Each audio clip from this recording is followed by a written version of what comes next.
కూటమి ప్రభుత్వం అన్నదాత సుఖీభావ పథకంలో భాగంగా రైతుల ఖాతాల్లో మొదటి విడత డబ్బులు వేశారు. అయితే ఈ కార్యక్రమం ప్రారంభంలో సాధారణంగా గత ప్రభుత్వం ఇటువంటి సంక్షేమ పథకాలు ప్రారంభించాలంటే ఎలా చేస్తారు?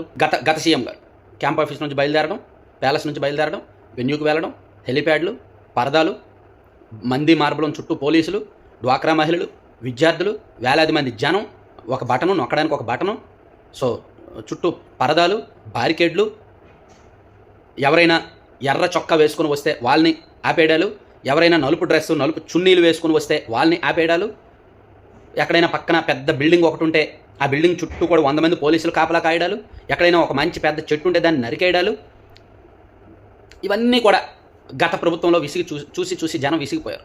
నిన్న అన్నదాత సుఖీభావ కార్యక్రమం ప్రారంభంలో ఎటువంటి హంగు ఆర్భాటం లేదు, చాలా సింపుల్గా. సో రైతు కష్టాన్ని ప్రతిబింబించేలాగా మొక్కజొన్న చేను, దాని మీద ఆ గట్టు మీద నూలక మంచం వేసుకొని సీఎం గారు అధికారులు కూర్చున్నారు. ఆ గట్టు మీదే సో ఎదురుగా మీడియా ప్రతినిధులు, రిపోర్టర్లు, మేము ప్లస్ రైతులు 478 మంది రైతులు, ఆ చుట్టుపక్కల ఉన్న కొంతమంది ప్రజలు, ఓవరాల్గా ఒక 1500-2000 మంది వచ్చారు అంతే.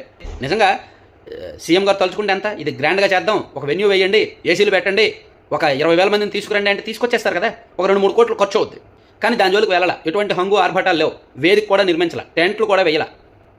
ఇది కేవలం రైతు కోసం, రైతు శ్రమని గుర్తిస్తూ, రైతు చెమటకు విలువనిస్తూ చేపట్టిన కార్యక్రమం అన్నమాట.